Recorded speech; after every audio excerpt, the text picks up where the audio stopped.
Hello friends, so welcome. आज हम लोग 10th क्लास का सीबीएसई बोर्ड का सबसे one of the most important chapter पढ़ने वाले हैं। वो नाम है करंट इलेक्ट्रिसिटी। सबसे पहले हेडिंग देते हैं चैप्टर का नाम, करंट इलेक्ट्रिसिटी। सो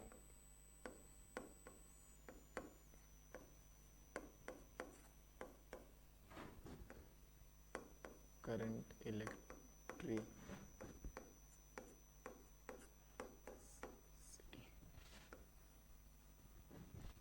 दोस्तों, जैसे कि आप जानते हैं, ये जो टॉपिक है ये इलेक्ट्रिसिटी से रिलेटेड है और इलेक्ट्रिसिटी हमारे लाइफ का one of the most important partner है। सुबह उठते हैं तो मोबाइल में अलार्म बजता है, फिर हम लोग हीटर जलाते हैं, गीज़र जलाते हैं, लैपटॉप इस्तेमाल करते हैं। हम लोग आजकल इलेक्ट्रिक कुकर्स भी है, इंडक्शन कुकर से। हम देखेंगे तो हमारा लाइफ का पूरे दिन का जो 24 आवर्स है, हम कुछ ना कुछ इलेक्ट्रिकल अप्लायंसेस से हमेशा जुड़े हुए रहते हैं। तो उनके बारे में हमें अच्छे से समझना बहुत ज़रूरी है। तो इसलिए ये चैप्टर है। क्लास 10th में इसका वेटेज भी अच्छा खासा आता है बोर्ड के पेपर में, फिजिक्स का पेपर में। सो ये चैप्टर हमारे लिए बहुत ही महत्वपूर्ण है। तो आप लोग ध्यान से सुनिए मैं क्या बता रहा हूँ। सबसे पहले इस चैप्टर में जाने से पहले हमको ये समझना पड़ेगा कि चार्ज क्या होता है। चार्ज क्या होता है? अगर मैं आपसे पूछूं चार्ज क्या होता है तो आप बोलेंगे सर हमने जूनियर क्लासेस में पढ़ा है, चार्ज जनरली दो तरह के होते हैं, पॉजिटिव या नेगेटिव। लेट्स से मैं कुछ दो पार्टिकल्स को रब करता हूं तो एक पॉजिटिवली चार्ज हो जाता है, दूसरा नेगेटिवली चार्ज होता है। फॉर एग्जाम्पल, अगर सिल्क का रॉड है, सॉरी हमारा ग्लास का रॉड है, और अगर उसको मैं एक सिल्क के क्लॉथ से रब करता हूं तो मेरा सिल्क पॉजिटिव नेगेटिवली चार्ज होता है और मेरा ग्लास रॉड पॉजिटिवली चार्ज हो जाता है। तो एक एग्जाम्पल तो ये हुआ। उस तरह से जब हमारे बादल होते हैं, बादल के बीच में बिजली क्यों चमकती है? क्योंकि जब बादल एक दूसरे में आपस से घिसते हैं तो एक पॉजिटिवली चार्ज होता है, एक नेगेटिवली चार्ज होता है। जब पॉजिटिव नेगेटिव एक दूसरे के साथ तुरंत मिलते हैं तो चार्ज ट्रांसफर होता है और वहां पे बिजली चमकती है। ये सब हमने छोटे क्लासेस में पढ़ रखा है, लेकिन अभी हम इसको डिटेल में पढ़ने वाले हैं कि हमारे जो भी नॉर्मल इलेक्ट्रिकल सर्किट्स होता है, हाउस होल्ड अप्लायंसेस होते हैं, उसमें कैसे हमारा इलेक्ट्रिक करंट फ्लो करता है। तो चलिए बिना टाइम वेस्ट किए हम चैप्टर का चालू करते हैं।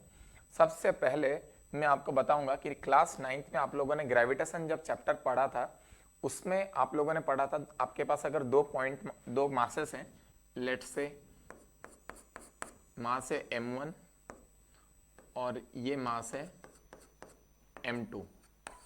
इन दोनों के बीच के फोर्स ऑफ अट्रैक्शन को हम किस तरह से लिखते थे? The gravitational force of attraction between these two masses is written as G m1 m2 upon r square। ये r क्या होता था? उन दोनों के बीच का सेपरेशन होता था। तो अगर मैं आपको मास का डेफिनेशन पूछूं, mass is a fundamental quantity, fundamental physical quantity. अगर मास का डेफिनेशन आपसे पूछूं तो आप में से कुछ लोग जरूर बोलेंगे it is the measure of the inertia. Mass is the measured value of the inertia of an object.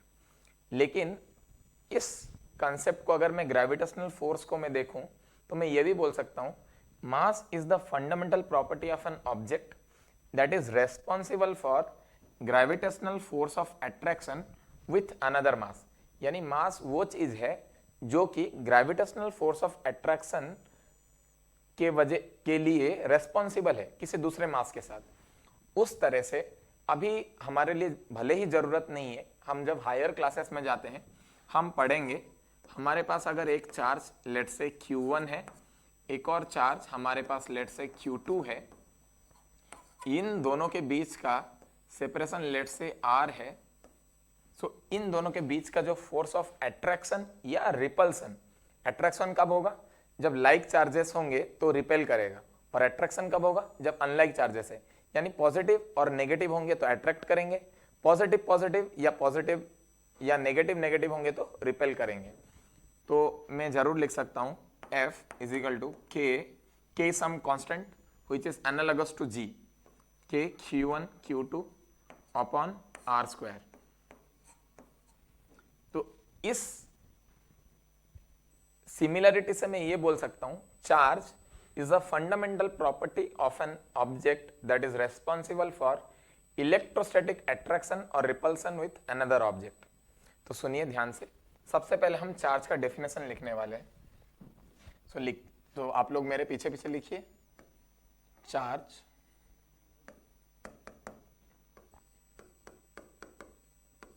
It is the fundamental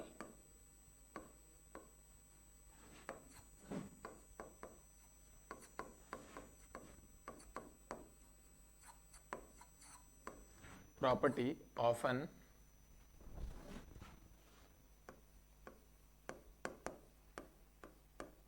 object that is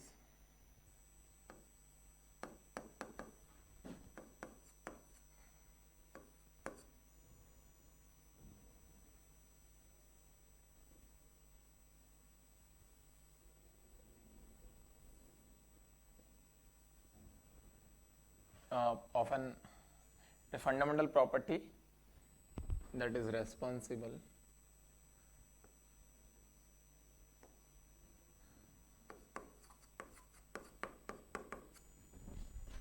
it is a fundamental property that is responsible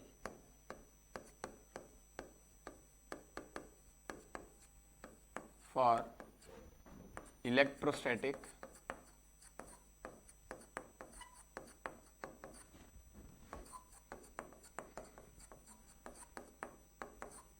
attraction or repulsion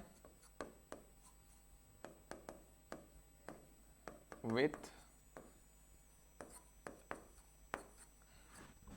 another charge। तो ये जानना हमारे लिए बहुत जरूरी था कि charge क्या होता है। तो ठीक है, अभी हम देखते हैं सबसे पहले चार्ज का एसआई यूनिट क्या है। सो एसआई यूनिट ऑफ चार्ज इस कूलम्स। ये चीज आपको ध्यान रखना है, कभी भी हमें यूनिट्स लिखने को नहीं भूलना है, कूलम्स लिखना है। इसको हम लोग कैपिटल सी से भी डिनोट करते हैं, कैपिटल सी यानी कूलम्स। अगर हम केमिस्ट्री, आप लोगों ने जब केमिस्ट्री पढ़े होंगे 9th और 10th स्टैंडर्ड में, आप लोगों ने एटॉमिक स्ट्रक्चर भी देखे होंगे।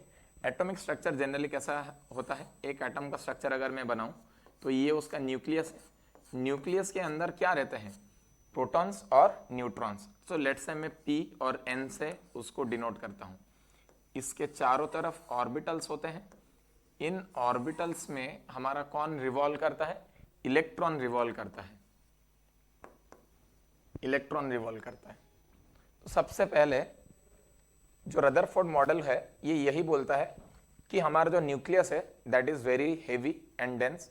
Almost 99% of the mass of an atom is concentrated at the nucleus and electron is revolving around the nucleus। ये आप सभी को पता है। तो सबसे पहले मैं ये लिखता हूं, मास ऑफ इलेक्ट्रॉन।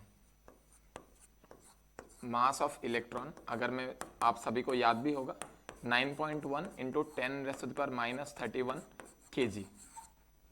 अच्छा ठीक है, चार्ज ऑफ इलेक्ट्रॉन, तो आप लोग जरूर पीछे बैठे बैठे बोल रहे होंगे सर चार्ज ऑफ इलेक्ट्रॉन तो हमें याद है, दैट इज -1.6 इंटू 10⁻⁻19 कूलम। उस तरह से मास ऑफ प्रोटॉन अगर मैं पूछूं, मास ऑफ प्रोटॉन, तो आप लोग बोलेंगे 1.67 into 10⁻⁻27 kg। And charge of proton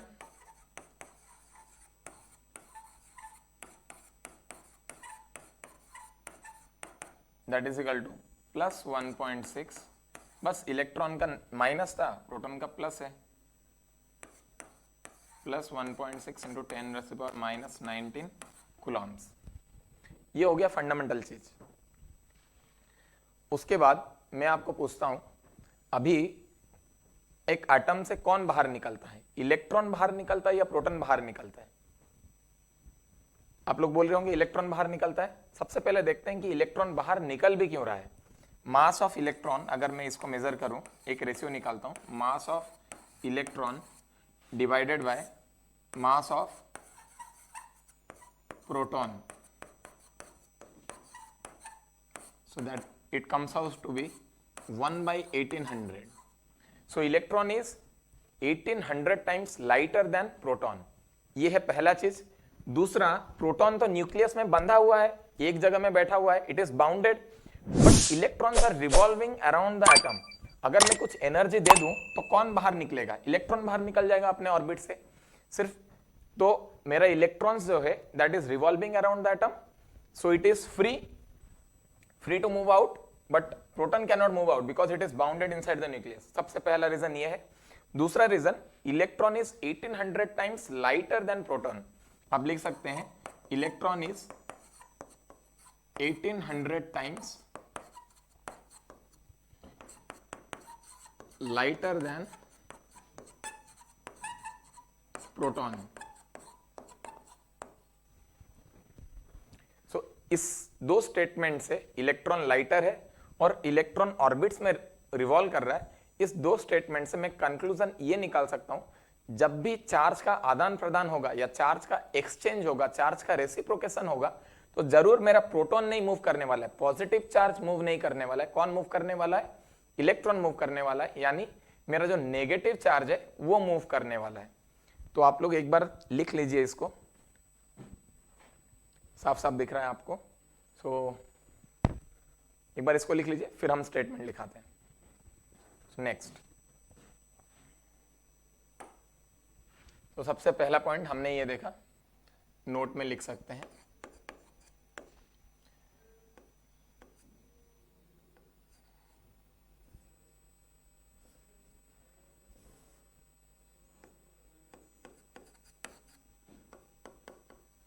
The transfer of charge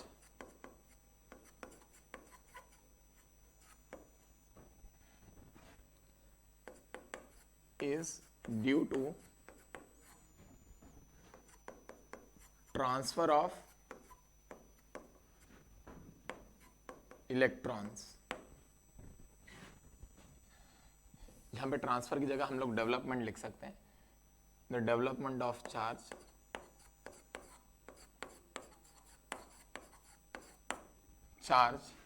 in a body is due to transfer of electrons।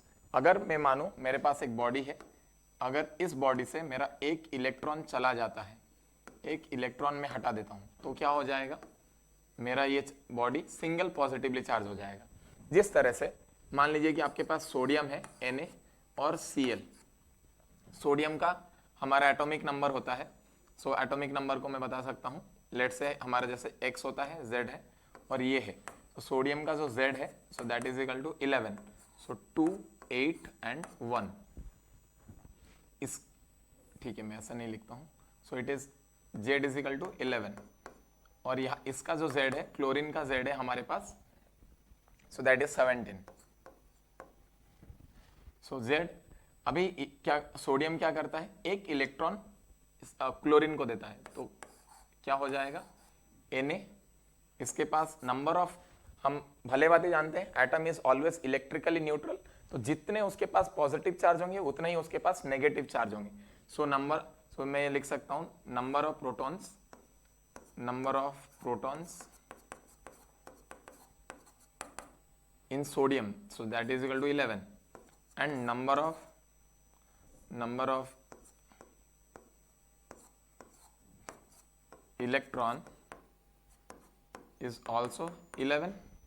उसी तरीके से क्लोरीन के पास भी नंबर ऑफ प्रोटॉन है मेरे पास, so number of, let say P लिख देता हूं प्रोटॉन को, that is equal to 17 and number of electron is equal to 17। अभी क्या होता है? सोडियम एक इलेक्ट्रॉन क्लोरीन को देता है, सो लेट से Na गिव्स 1 इलेक्ट्रॉन, एक इलेक्ट्रॉन क्लोरीन को देता है, तो सोडियम के पास अभी नंबर ऑफ प्रोटॉन्स कितने हो जाएंगे? नंबर ऑफ प्रोटॉन्स तो चेंज नहीं होगा, number of protons that is equal to 11। Number of electron का अगर बात करूं 11 माइनस 1, सो 10। और इसके पास, क्लोरीन के पास, नंबर ऑफ प्रोटॉन्स कितने होंगे? जितना था 17 और number of electrons 17 plus 1 that is equal to 18। तो मैं अगर टोटल चार्ज बोलूं, so charge will be single positive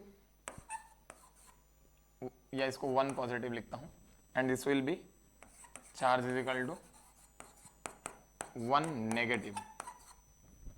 तो मैं जरूर बोल सकता हूं it will become Na plus and Cl minus. पूरा का पूरा मेरा बताने का सिर्फ इतना ही मुद्दा था कि the development of charge in a body is due to transfer of electrons. Electrons के मूव करने की वजह से एक बॉडी में चार्ज डेवलप होता है। अगर इलेक्ट्रॉन निकल जाता है तो पॉजिटिवली चार्ज होगा, अगर इलेक्ट्रॉन गेन करता है, इलेक्ट्रॉन आ जाता है तो वो नेगेटिवली चार्ज होगा।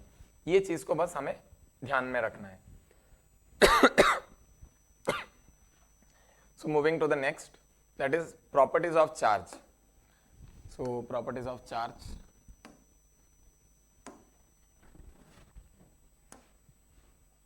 Next is properties of charge.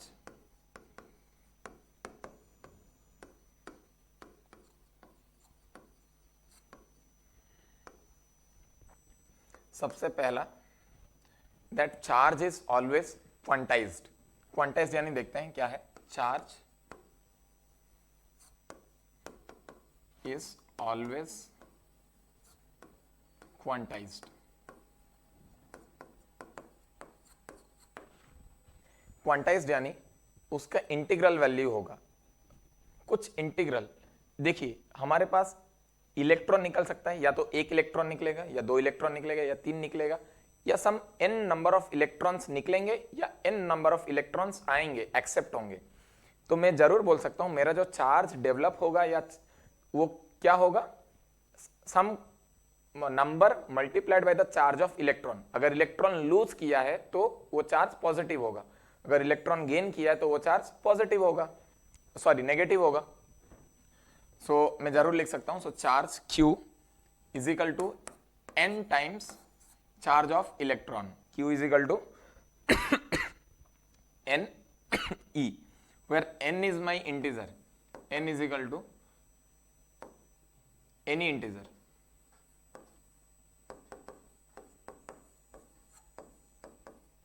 देखिए अगर n को मैं -5 रखता हूं, सो -5 into charge of electron, electron का चार्ज भी नेगेटिव, सो माइनस माइनस क्या हो जाएगा प्लस, यानी उसने इलेक्ट्रॉन एक्सेप्ट नहीं किया है बल्कि इलेक्ट्रॉन दे दिया है, इलेक्ट्रॉन वहां से निकल गए, तभी तो वो पॉजिटिवली चार्ज है।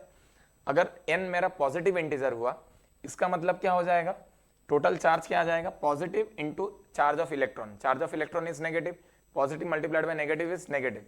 इसका मतलब उसने इलेक्ट्रॉन दिया नहीं है बल्कि इलेक्ट्रॉन एक्सेप्ट किया है, और इसकी वजह से वो नेगेटिवली चार्ज हो गया है। तो ये चीज समझ में आया, Q is equal to n into e. देखिए ये चीज अभी जो है मैं बता रहा हूं, ये एनसीईआरटी में नहीं है, लेकिन ये बहुत फंडामेंटल है। ये चीज हम अच्छे से समझेंगे तब आगे के कंसेप्ट हमें और आसानी से समझ में आता है। तो बस दो स्टेटमेंट और, उसके बाद हम सीधा एनसीईआरटी के फ्लो में आएंगे। Next is charge is always additive. Charge is additive in nature. Charge is additive, इसका मतलब क्या है, मान लीजिए मैंने 2 इलेक्ट्रॉन निकाल दिया पहले, फिर और 2 इलेक्ट्रॉन निकाल दिया। इसका मतलब पहले 2 पॉजिटिव चार्ज, 2 इलेक्ट्रॉन निकल गए, तो मैं क्या 2 पॉजिटिव डबली पॉजिटिवली चार्ज या 2 पॉजिटिव चार्ज, फिर 2 इलेक्ट्रॉन निकाल दिया, यानी और 2 positive charge, so 2 + 2 that will B 4 positively charge. उस तरह से मान लीजिए मैंने 3 इलेक्ट्रॉन पहले निकाला, सो आई बिकेम 3 पॉजिटिव चार्ज, फिर मैंने 2 इलेक्ट्रॉन एक्सेप्ट कर लिया, इसका मतलब 2 नेगेटिव चार्ज, सो 3 - 2 यानी सिंगल पॉजिटिवली चार्ज। जिस तरह से हम सिंपल नंबर्स को जोड़ते हैं घटाते हैं, उस तरह से हम चार्ज को जोड़ सकते हैं घटा सकते हैं। So charge is always additive in nature. आप इसको ये भी बोल सकते हैं कि Q1, अगर आपके पास एक चार्ज है Q1, वहां से आपने प्लस Q2 का किया, so this Q1 + Q2 that is equal to Q3. These are additive in nature. Charge is always additive in nature. So अभी थर्ड पॉइंट में आते हैं। This point is very important. जिस तरह से हमने 9th क्लास में मास कंजर्वेशन सुना है, उसके बाद एनर्जी कंजर्वेशन भी सुना है, पोटेंशियल एनर्जी और काइनेटिक एनर्जी का कंजर्वेशन, उस तरह से मास का कंजर्वेशन सुना, एनर्जी का कंजर्वेशन सुना था, मोमेंटम का भी कंजर्वेशन सुना था, और आज हम ये भी जानने वाले हैं कि charge is also similarly conserved. Conserved यानी So charge is always conserved.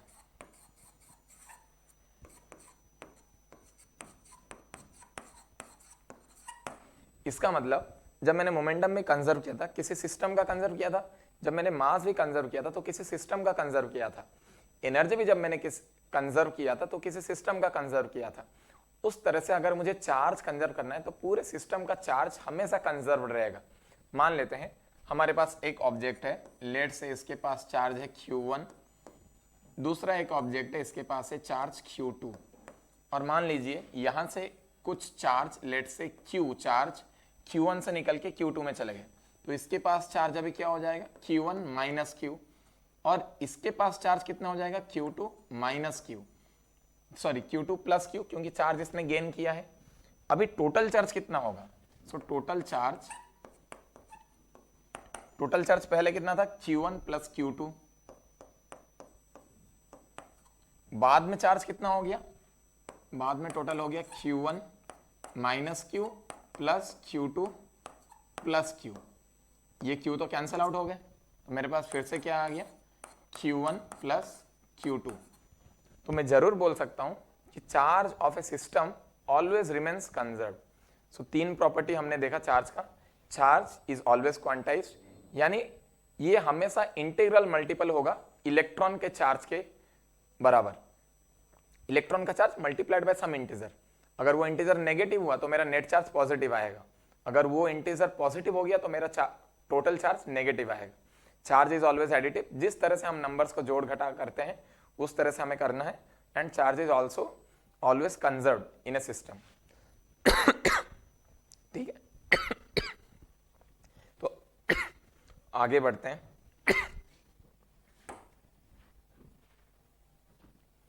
तो नेक्स्ट जो हमारा टॉपिक है वो है करंट। करंट समझने से पहले मैं आपसे थोड़ी बातें बताना चाहता हूं। मान लीजिए आपके पास एयर है, अगर एयर फ्लो करने लगता है तो हम क्या बोलते हैं, एयर करंट या विंड करंट बोलते हैं। उस तरह से अगर हमारे पास पानी है और पानी फ्लो करने लग जाए तो हम क्या बोलेंगे, वाटर करंट या ओशन करंट भी बोलते हैं। उस तरह से अगर मेरा इलेक्ट्रिक चार्ज, फिर से सुनिए क्या, अगर मेरा इलेक्ट्रिक चार्ज फ्लो करने लग जाए तो मैं उसको क्या बोलूंगा, इलेक्ट्रिक करंट।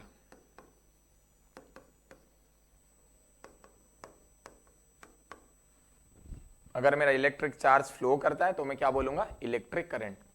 ये एक रॉ डेफिनेशन है, जब आपको डेफिनेशन पूछा जाएगा एग्जाम में तो आपको ये डेफिनेशन नहीं लिखना है कि whenever there is a flow of electric charge it is called to be current, it is called to be electric current, ऐसा नहीं लिखना है। लेकिन समझने के लिए बहुत काफी है कि जब भी मेरा चार्ज एक जगह से दूसरी जगह फ्लो करता है तो मैं जरूर बोलूंगा कि मेरा इलेक्ट्रिक करंट बह रहा है। जिस तरह से एयर फ्लो होता था तो मैं बोलता था एयर करंट हो, उस तरह से अगर इलेक्ट्रिक चार्ज फ्लो कर रहा है तो इलेक्ट्रिक करंट है। ये है रॉ डेफिनेशन। हम इसको डेफिनेशन के दौरान एग्जाम में तो नहीं लिखने वाले हैं, लेकिन समझने के लिए हम जरूर इसको इस्तेमाल कर सकते हैं। तो चलिए एग्जाम में हमें क्या लिखना है वो देखते हैं या कैसे हम लोगों ने इसको डिफाइन किया इलेक्ट्रिक करंट को। So next definition is current.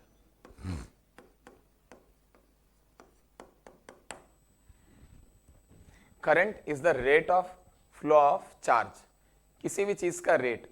जिस तरह से आपने जब मोशन चैप्टर पढ़े होंगे 9th में, स्पीड क्या होता था, it is the rate of change of distance, यानी एक सेकेंड में कितना डिस्टेंस में ट्रेवल कर रहा हूं वो होता था मेरा स्पीड। उस तरह से rate of flow of charge, यानी एक सेकेंड में कितना चार्ज फ्लो हो रहा है वो है मेरा करंट। तो आइए लिखते हैं, सो इट इज द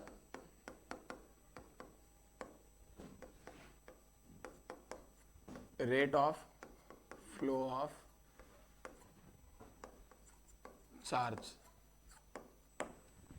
कुछ कुछ जगह इसका डेफिनेशन को थोड़ा और बेहतर तरीके से लिखते हैं।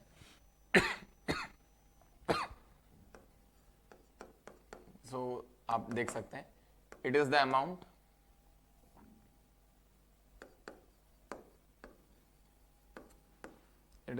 Of charge that flows through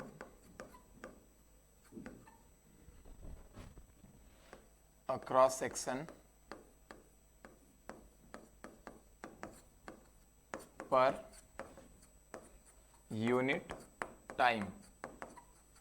unit time यानी कितना? 1 सेकेंड. 1 सेकेंड में जितना चार्ज मेरा एक क्रॉस सेक्शन को, मान लीजिए ये मेरा क्रॉस सेक्शन है, इस क्रॉस सेक्शन में 1 सेकेंड में जितना भी चार्ज मेरा फ्लो कर जाता है वो होता है मेरा current. So I, capital I भी लिख सकते हैं, स्मॉल आई भी लिख सकते हैं, आपकी मर्जी. I is equal to Q and per time charge is equal to, so current is equal to charge upon time. तो इससे मैं ये भी बोल सकता हूं Q is equal to I into t. आपको जिस तरह से याद रखना है आप रख सकते हैं, दोनों ही फॉर्मूला सेम है, हमें जो पसंद है उस तरह से हम याद रख सकते हैं. तो इससे आप मुझे बताइए एसआई यूनिट क्या होगा करंट का? एसआई यूनिट क्या होगा? कूलॉम. चार्ज का है कूलॉम पर सेकेंड. टाइम का यूनिट सेकेंड.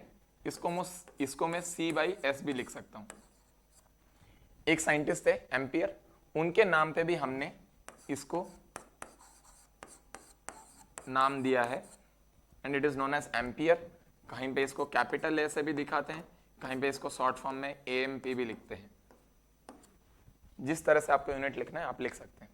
दूसरा चीज, it is a scalar quantity. Scalar quantity यानी जिस तरह से हम लोग सिंपली जोड़ते हैं घटाते हैं, इसको हम लोग वैसे ही कर सकते हैं. हमारा प्रथा है जब भी हम कोई एक फिजिकल क्वांटिटी को इंट्रोड्यूस करते हैं, उसको हम लोग डिफाइन करते हैं, तो उसके बाद उसका 1 यूनिट को भी डिफाइन करते हैं. जिस तरह से आपने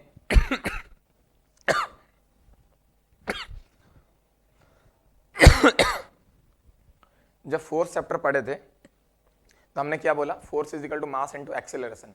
वहां पे 1 फोर्स का यूनिट क्या आया? न्यूटन या केजी मीटर पर सेकेंड स्क्वायर. वहां पे हमने 1 न्यूटन को डिफाइन किया. उस तरह से जब हम स्पीड पढ़ रहे थे, स्पीड का यूनिट क्या आया? मीटर पर सेकेंड. फिर हमने 1 मीटर पर सेकेंड स्पीड को भी डिफाइन किया. उस तरह से हम जब भी कोई नया फिजिकल क्वांटिटी पढ़ते हैं, उसको डिफाइन करने के बाद हम उसका यूनिट मेजर, यूनिट क्वांटिटी को हम डिफाइन करते हैं. तो चलिए हम इसको डिफाइन करते हैं. आपको करना है डिफाइन 1 एम्पियर.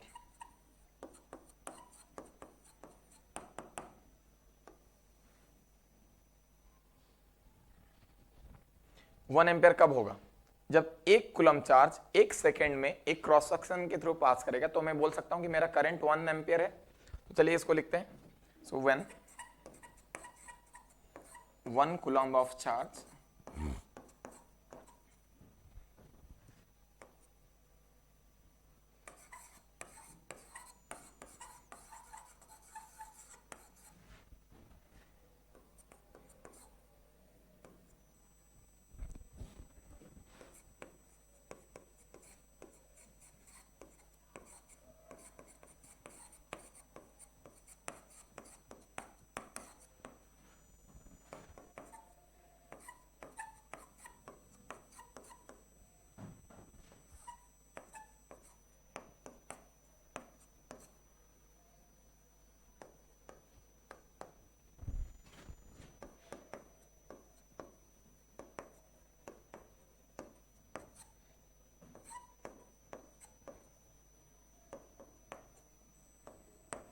चलिए हमने डिफाइन कर दिया. When 1 coulomb of charge flows through a cross section in 1 second the current is said to be 1 ampere. 1 coulomb upon 1 second क्या हो जाएगा मेरा? 1 एम्पियर. इसको इस तरह से भी लिख सकते हैं, 1 ampere is equal to 1 coulomb upon 1 second. बस इस तरह से भी हम लोग इस डेफिनेशन को याद रख सकते हैं. तो चलिए कुछ सवाल करते हैं.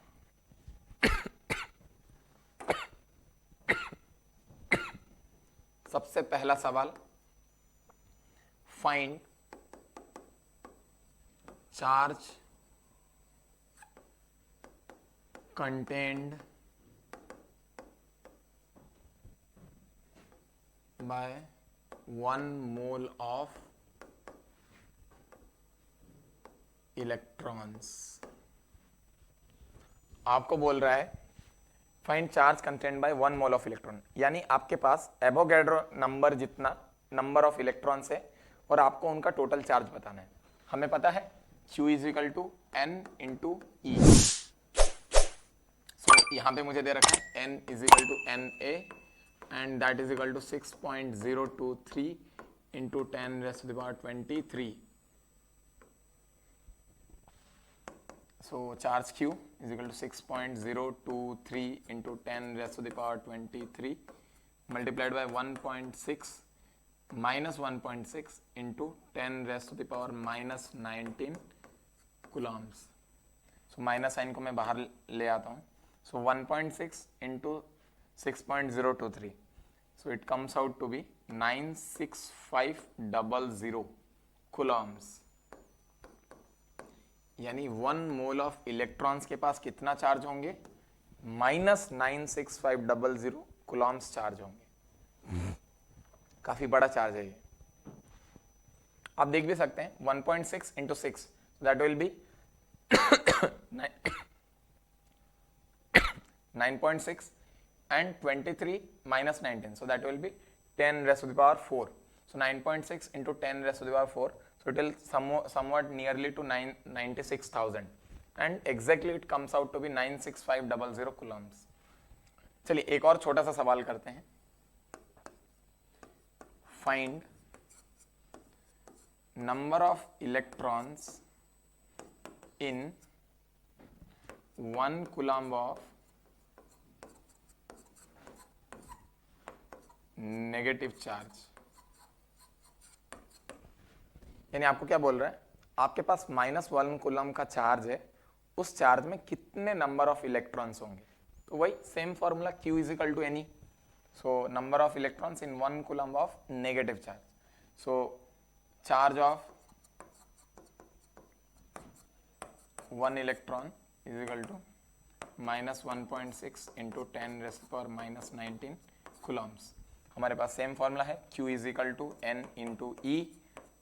मुझे ऑलरेडी दे रखा है नेगेटिव चार्ज है, so -1 coulomb is equal to N into -1.6 into 10 raise to the power -19 coulombs. So coulomb से कूलम कैंसिल, माइनस से माइनस कैंसिल, और मेरे पास N का जो वैल्यू आ गया 1/1.6 into 10 raise to the power -19. -19 ऊपर जाके +19 हो जाएगा. 1/1.6 मुझे भली बात ही पता है 6.25 होता है, सो 0.625 आ जाएगा. 1/1.6, so it will be 0.625. So 0.625 into 10⁻19 number of electrons, या मैं इसको सिंप्लीफाई करके लिख सकता हूँ 6.25 into 10 raise to the power 18 into 10 raise to the power 18 number of electrons. इतने नंबर ऑफ इलेक्ट्रॉन्स होंगे 1 कूलम ऑफ नेगेटिव चार्ज के लिए.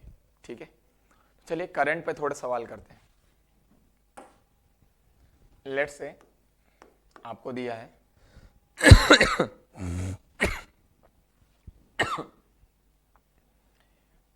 इफ 40 कूलम्स ऑफ चार्ज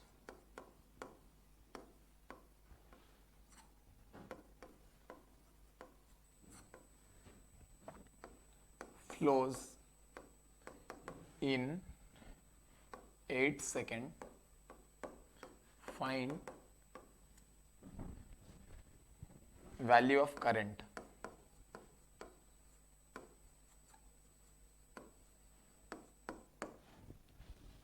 अगर 8 सेकेंड में 40 कूलम चार्ज पास हो जाता है तो आपको करंट निकालना है.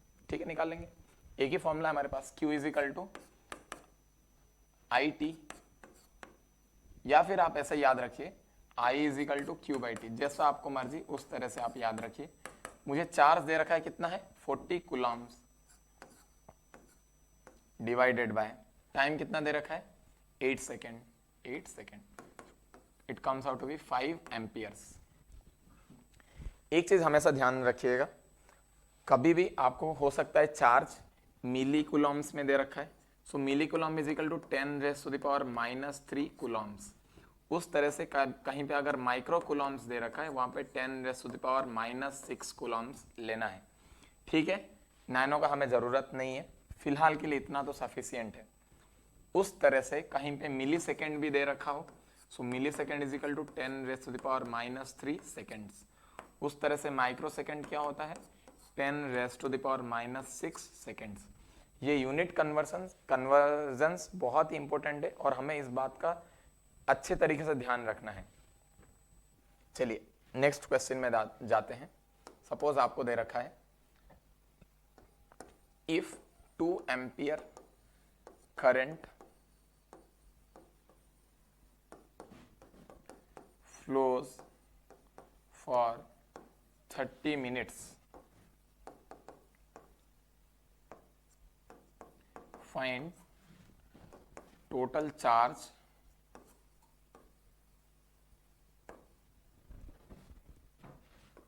flown। अगर आपके पास कोई तार है, वहां से 2 एम्पियर का चार्ज फ्लो करता है, तो आपको बताना है जो 2 एम्पियर का चार्ज फ्लो कर रहा है वो 30 मिनट के लिए फ्लो कर रहा है। जब 30 मिनट के लिए फ्लो कर रहा है, आपको बताना है टोटल चार्ज कितना फ्लो किया है।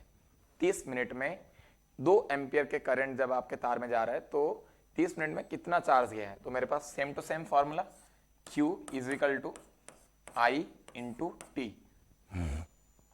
सो Q मेरे पास क्या आ जाएगा, करंट मेरे पास कितना है 2 एम्पियर। अच्छा टाइम कितना होगा, टाइम क्या सीधा 30 लिख दूंगा क्या मैं, नहीं, टाइम तो मुझे मिनट्स में दे रखा है। जब मैंने फॉर्मूला डिराइव किया था तब मैंने क्या बोला था, 1 सेकेंड में मेरा कितना चार्ज आ रहा है। तो मुझे सबसे पहले क्या करना पड़ेगा, मिनट को सेकेंड में कन्वर्ट करना पड़ेगा। उस तरह से अगर आपको कभी पेपर में आवर्स दे दिया जाए तो आवर्स को भी आपको सेकेंड में कन्वर्ट करना पड़ेगा। तो मेरे पास है 1 minute is equal to 60 second. उस तरह से 30 मिनट कितना हो जाएगा, 1800 सेकेंड हो जाएंगे। सो 2 ampere into 1800 seconds. So ampere into second will come coulomb and 1800 into 2, so that is equal to 3600 coulombs. और ये है आपका आंसर। तो ये चीज ध्यान रखना है, मिनट को सेकेंड में कन्वर्ट करना है। यूनिट कन्वर्जन फिजिक्स में बहुत ही इंपॉर्टेंट है, हर किसी को इसका अच्छे से ध्यान रखना है। उस तरह से मैं ये लिख सकता हूँ 1 hour is equal to 3600 seconds. So अगर आपको यहाँ पे 30 मिनट की जगह 1 आवर दिया होता तो आपको क्या करना पड़ा होता, 3600 सेकेंड्स मल्टीप्लाइड बाय 2 एम्पियर। तो यहाँ पे आंसर कितना आता, 7200 कूलम्स। 7200 ही आता। ठीक है, तो चलिए आगे बढ़ते हैं। मैं इसको मिटाता हूं।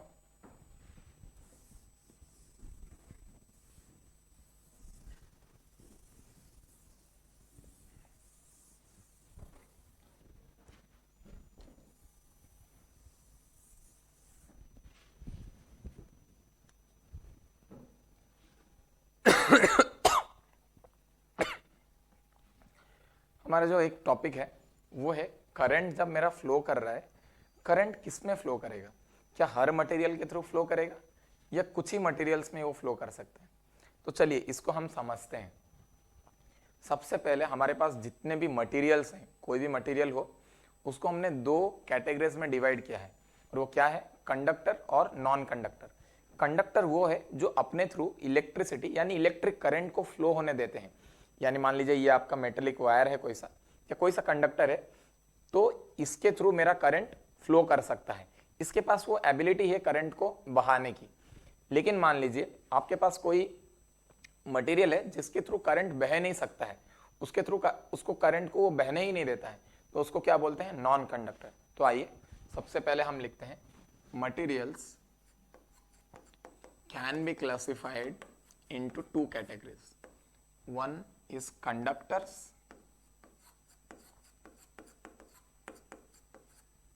and another is non-conductors.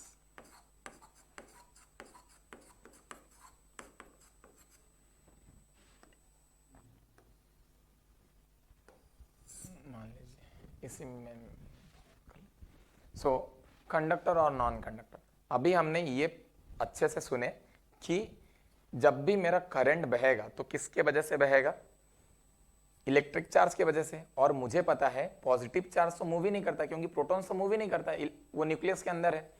कौन मूव करने वाला है, electrons.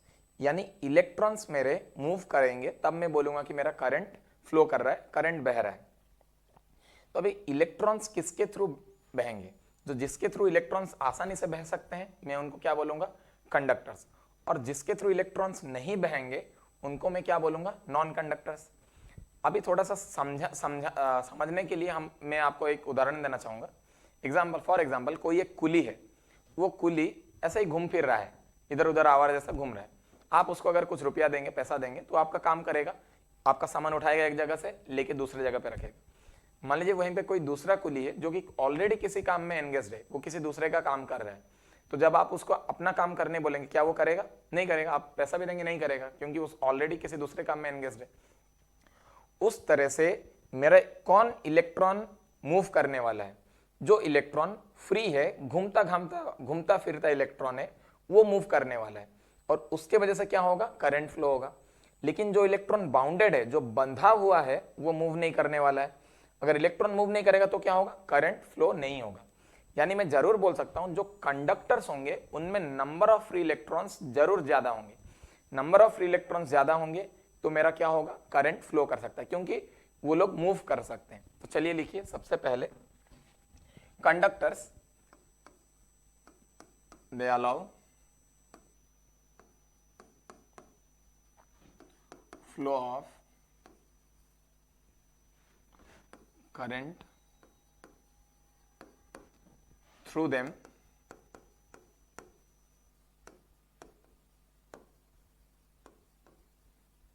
easily with minimal resistance।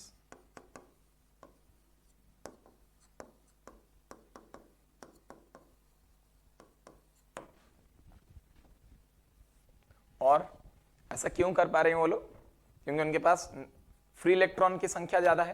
तो मैं ये भी लिखूंगा, they have large number of free electrons, they have large number of free electrons। वैसे ही नॉन कंडक्टर्स में बिल्कुल इसका opposite, they do not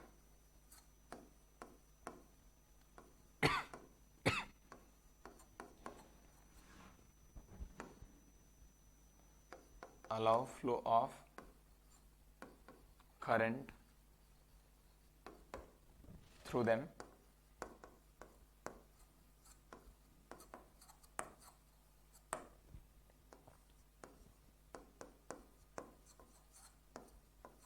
they have very few free electrons।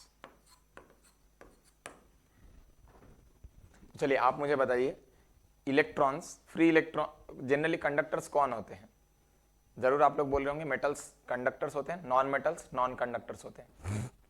भली बात हम जानते हैं मेटल्स के पास फ्री इलेक्ट्रॉन्स होते हैं, नॉन मेटल्स के पास जो इलेक्ट्रॉन रहता है वो न्यूक्लियस से काफी बाउंडेड रहता है, वो अपने ऑर्बिट्स में चक्कर काटते ही रहता है, वो आसानी से निकल नहीं सकता है।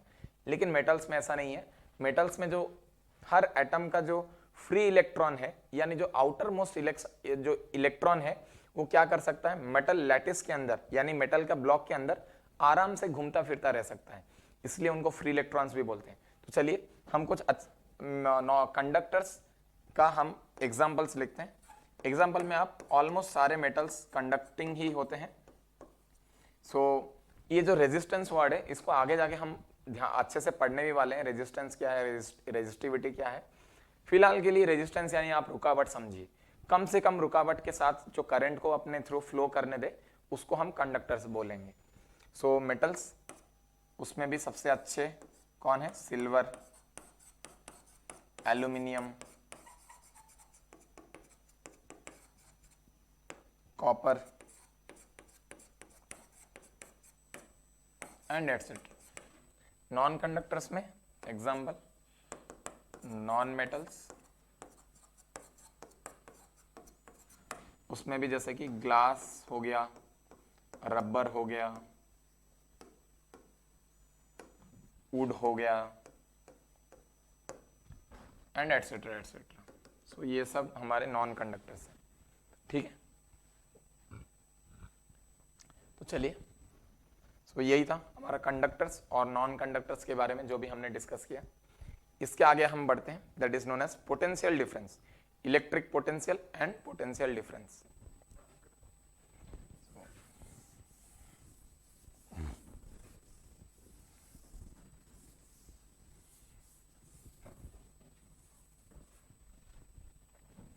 नेक्स्ट हेडिंग दे सकते हैं, दैट इज इलेक्ट्रिक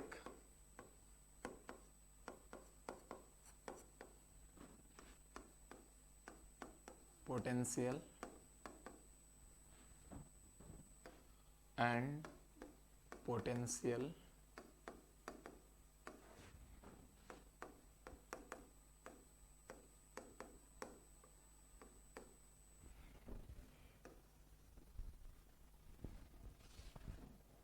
देखिए, मैं आपको एक एग्जांपल देता हूं। मान लीजिए आपके पास ये आपका टावर है, ये आपका टावर है, ये जमीन है, आपके पास एक बॉल है, एक आदमी है, यहाँ पे एक बॉल रखा है, बॉल को छोड़ता है तो बॉल क्या करेगा, अपने आप नीचे आने लगेगा, बॉल फाइनली यहाँ पे आएगा। पोटेंशियल एनर्जी कहाँ पे ज्यादा है, यहाँ पे है हाई पोटेंशियल एनर्जी, यहाँ पे है low potential energy, low potential energy. सो बॉल कहाँ से कहाँ मूव कर रहा है, हायर पोटेंशियल एनर्जी से लोअर पोटेंशियल एनर्जी में मूव कर रहा है। उसी तरीके से मान लीजिए आपके पास दो लैंड है, यहाँ पे हाई प्रेशर है, हाई प्रेशर है, और यहाँ पे लो प्रेशर है। तो मेरा हवा कहां से कहां मूव करेगा, from high pressure to low pressure. So air flows from high pressure to region of low pressure. उसी तरीके से मान लीजिए आपके पास कंटेनर है, मान लीजिए आपके पास वाटर है, इस कंटेनर में आपके पास वाटर है, वाटर इस तरीके से है, आपने एक लाइन यहाँ पे जोड़ रखे हैं, आपके पास एक और कंटेनर है यहाँ पे,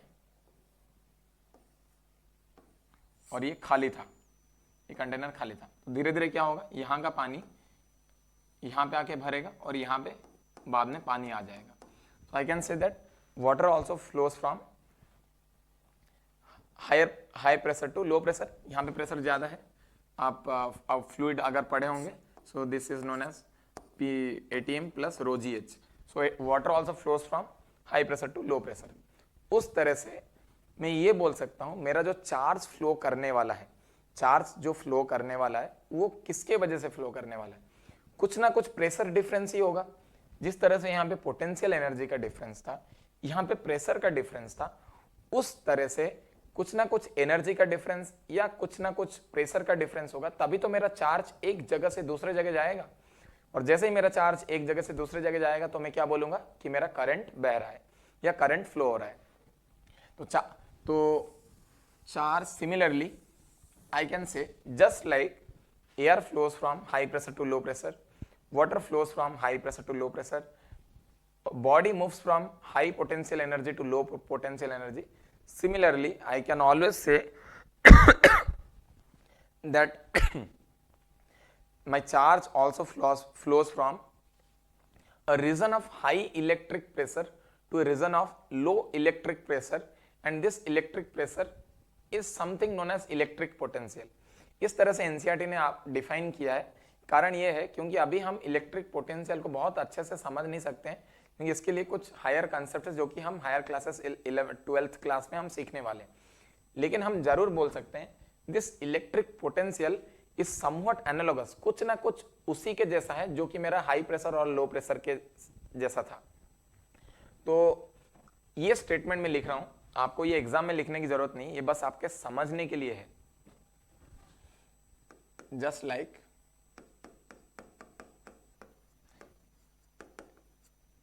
air or water flows from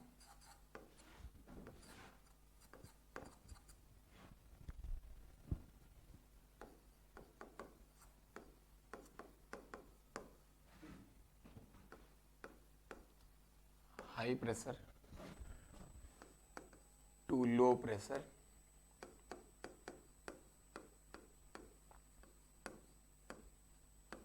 similarly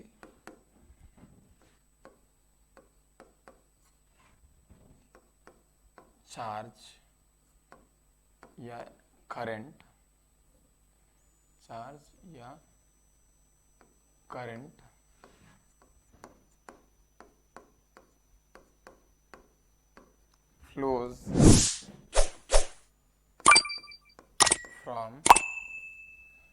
flows from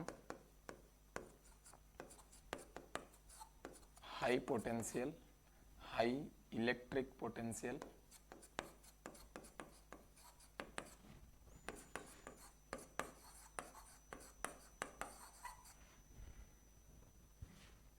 to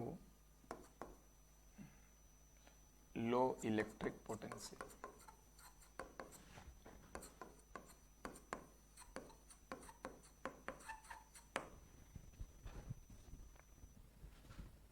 And the difference of these two potential, the difference of the potential is known as electric potential difference. जिस चीज का डिफरेंस हम निकाल रहे हैं उसी को उसी तरह से नेम करेंगे. इलेक्ट्रिक पोटेंशियल का डिफरेंस है तो हम उसको किस तरह से नेम करेंगे? Electric potential difference. And this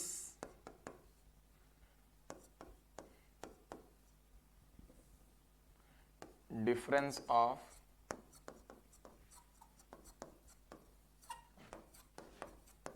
electric potential is known as electric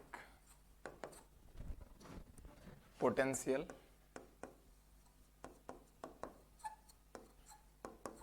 difference. Let's say मैं इसको कैपिटल ईपीडी से डिनोट करता हूँ, आप समझ जाइएगा. इलेक्ट्रिक पोटेंशियल डिफरेंस है, या कभी भी मैं इसको पीडी से भी डिनोट कर सकता हूँ पढ़ाने के लिए, क्योंकि बहुत शॉर्ट फॉर्म यूज करना पड़ेगा नहीं तो काफी टाइम चला जाता है. पोटेंशियल डिफरेंस है. अब देखते हैं जो डेफिनेशन हमें एग्जाम में लिखना है या जो साइंटिफिक डेफिनेशन है उसको देखते हैं. सो potential difference, definition of potential difference.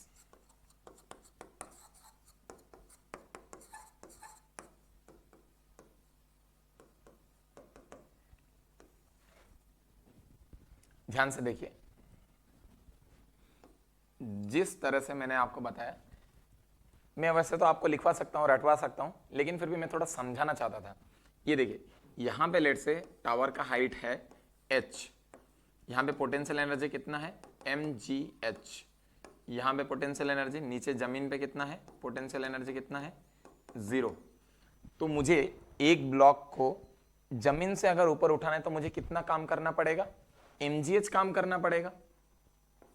Work done कितना करना पड़ेगा, इस change in the potential energy and that is equal to mgh. मुझे mgh काम करना पड़ेगा. तो मैं जरूर बोल सकता हूं वर्क पर मास क्या हो जाएगा मेरा gh. एंड मैं ये बोल सकता हूं यहां पे मेरा पोटेंशियल कितना है 0, यहां पे पोटेंशियल कितना है gh. उससे मैं मल्टीप्लाई करता हूं तो मेरा क्या आ जाता है, वर्क आ जाता है. ध्यान से सुनिए मैं क्या बोल रहा हूं. पोटेंशियल एनर्जी है यहां पे 0, यहां पे पोटेंशियल एनर्जी है mgh. तो ये पोटेंशियल एनर्जी आया कहां से? पोटेंशियल एनर्जी खुद व खुद तो बॉडी ऊपर तो गया नहीं है, मूव नहीं किया है खुद व खुद.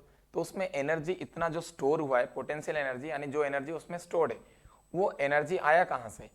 जिसने इस जो हमारा बॉल था उसको जमीन से ऊपर उठाया होगा, उसी ने वो एनर्जी उसमें स्टोर किया होगा.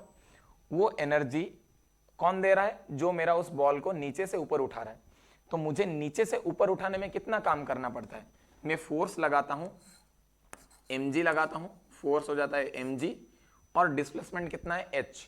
तो मैं कितना काम करता हूं mgh, और वही क्या है उसका चेंज इन पोटेंशियल एनर्जी है.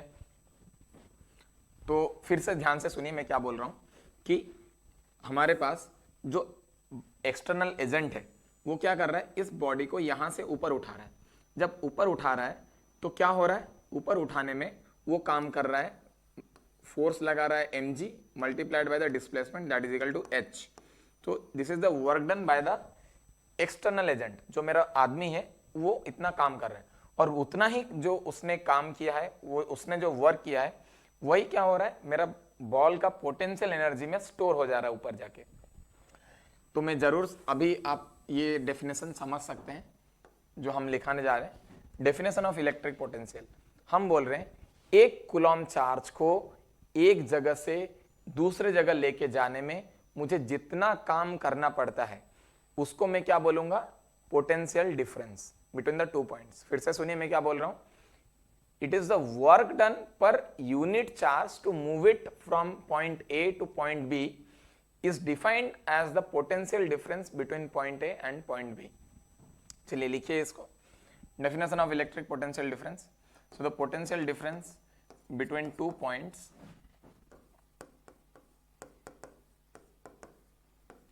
A and B is defined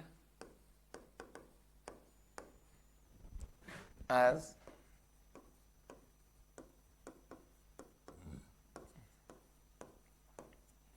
work done in moving 1 coulomb of charge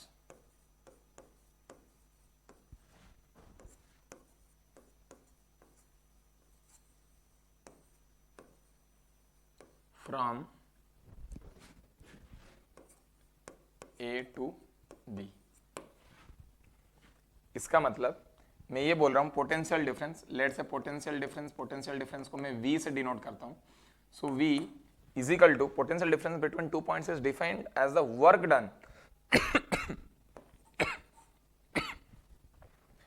done in moving 1 coulomb of charge. मान लीजिए हमने कुछ W काम किया है और मेरे पास चार्ज कितने थे, Q। तो 1 कूलम्ब चार्ज पे मैं कितना काम करूंगा, W बाई Q।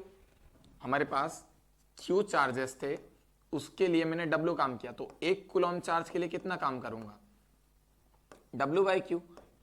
इसी वर्क को हम क्या बोलेंगे, potential difference. So potential difference between 2 points is a work done to move a unit positive charge या 1 coulomb of charge from point A to point B। So V is equal to W by Q। ये आपको जैसे भी याद रखना है, W is equal to Q into V। आपको जो आसान लगता है उसको याद रखिए। तो यहां से आप मुझे बताइए इसका SI यूनिट क्या होगा, SI यूनिट, वर्क का SI यूनिट क्या होता है, जूल्स, और चार्ज का होता है कूलम। तो मैं क्या बोल सकता हूं, जूल पर कूलम, जूल पर कूलम, या इसको मैं J बाय C से भी डिनोट कर सकता हूं, J बाय C। या एक साइंटिस्ट है वोल्ट्स, तो उनके नाम पे भी इसको रखा गया है वोल्ट्स। इसको हम स्मॉल वी, इसको हम कैपिटल वी से भी डिनोट करते हैं, वोल्ट्स वी। कहीं पे आपको वोल्टेज भी देखने को मिल सकता है, वोल्टेज भी सेम ही टर्म है, it represents the potential difference. Volts या वोल्टेज बोलिए, जो भी बोलना है बोलिए, सबका मतलब सेम है। फिर से मैं बोल रहा हूं, जिस तरह से मैंने वहां पे वर्क किया था एक बॉल को जमीन से ऊपर उठाने में, मैंने कितना काम किया था, mgh मेरा काम था, लेकिन पर यूनिट मास मैंने कितना काम किया था, gh। उस तरह से मैं यहां पे लेट से W काम करता हूं, मैं लेट से W काम करता हूं Q चार्ज को एक जगह से दूसरे जगह पे पहुंचाने के लिए, तो 1 कूलम्ब चार्ज पे कितना काम करूंगा, W बाई Q। जिस तरह से वहां से मास M को मैं उठा के ऊपर उठाया तो मैंने काम किया mgh, लेकिन 1 kg पे मैंने कितना काम किया, mgh अपॉन m, तो कितना आ जाएगा, gh। उस तरह से Q चार्ज को मूव करने में लेट से मैंने W काम किया, तो 1 कूलम्ब चार्ज पे मैंने कितना काम किया, W upon Q। And this work is known as the potential difference between the 2 points.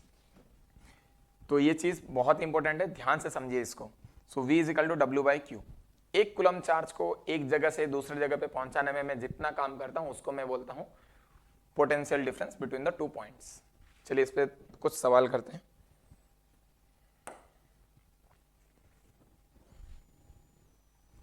तो सबसे पहला सवाल, if 20 joule work is done to move 5 coulomb of charge, 5 coulomb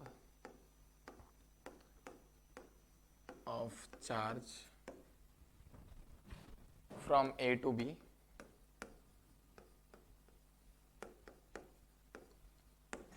find potential difference between A and B। आपको ये निकालना है। सबसे पहले कितना काम किया है, so work done is equal to 20 joules and charge is equal to 5 coulombs. मेरे पास है V is equal to W by Q, W is equal to 20 joules upon Q that is equal to 5 coulombs, so 4 joule per coulombs और 4 volts. बहुत simple question था ये। सो एक तो ये है, मान लीजिए इसके रिवर्स में आपको दे रखा है,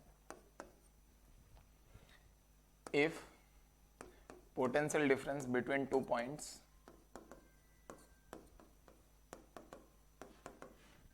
is 4 volts and 20 millicoulomb charge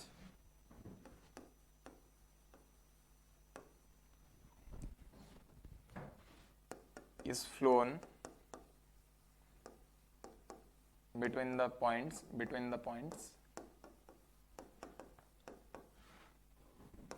find work done। देखिए ऊपर वाले क्वेश्चन में आपको वर्क डन दिया था, चार्ज दिया था, पोटेंशियल डिफरेंस पूछा था। यहाँ पे आपको पोटेंशियल डिफरेंस दिया है, चार्ज दिया है और वर्क डन पूछा है। Formula is equal to W is equal to Q into V। मैं अपनी तरह से मैनिपुलेट करता हूँ, कभी कभी मैं लिखता हूँ V is equal to W by Q और कभी कभी लिख देता हूँ W is equal to Q into V। वो तो मेरा मर्जी पे है, जो मुझे जो मुझे जब काम बन जाए मैं वो फॉर्मूला यूज कर देता हूँ। So W is equal to Q into V। Charge है मेरे पास 20 मिली कूलम, मिली यानी 10 raise to power -3 into volts, that is equal to 4 volts.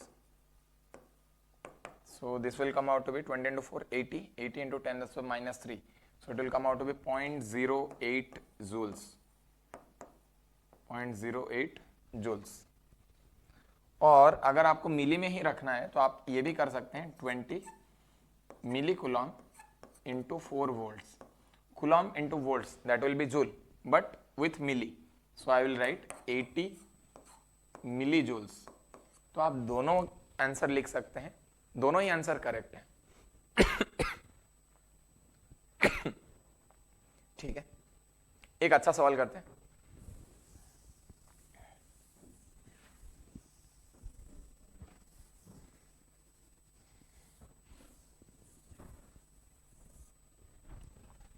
मान लीजिए आपके पास कोई करंट कैरिंग वायर है, वो suppose current of 3 ampere flows for 20 minutes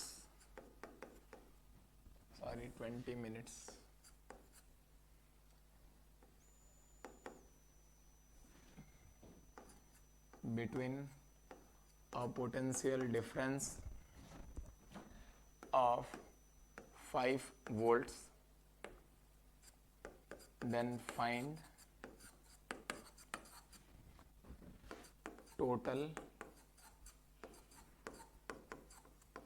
work done। आपको बोल रहा है कि करंट 3 एम्पियर का करंट एक तार में जा रहा है और वो 20 मिनट के लिए उस तार से करंट गया, और जो तार का जो दोनों पॉइंट्स है उन दोनों के बीच का जो पोटेंशियल डिफरेंस है वो है 5 वोल्ट्स। तो आपको निकालना है टोटल वर्क डन। तो आप बोलेंगे सर आपने तो मुझे सिखाया W is equal to Q into V, लेकिन मुझे तो यहाँ पे चार्ज दे ही नहीं रखा है, वोल्टेज दे रखा है। लेकिन आपने मुझे पहले भी बताया है charge is equal to I into T, Q is equal to I into T and work done is equal to Q into V। तो मैं क्या लिख सकता हूँ, Q को अगर मैं वहां से उठा के यहाँ पे पुट कर दूं तो मैं लिखूंगा work done is equal to V I into T.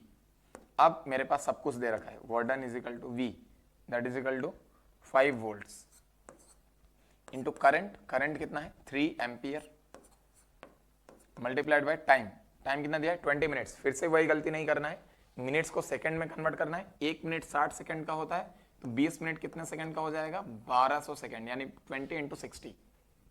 तो आंसर कितना आ जाएगा मेरे पास 5 into 3 that is equal to 15, 15 into 2, 15 into 2 is 30, 30 into 6 that is equal to 30 into 6 is 180, so 180 0 joules. So work done is equal to 18,000 joules. So ये अच्छा सवाल था।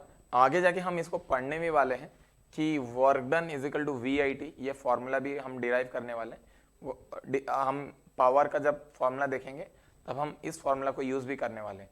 सो work done is equal to VIT।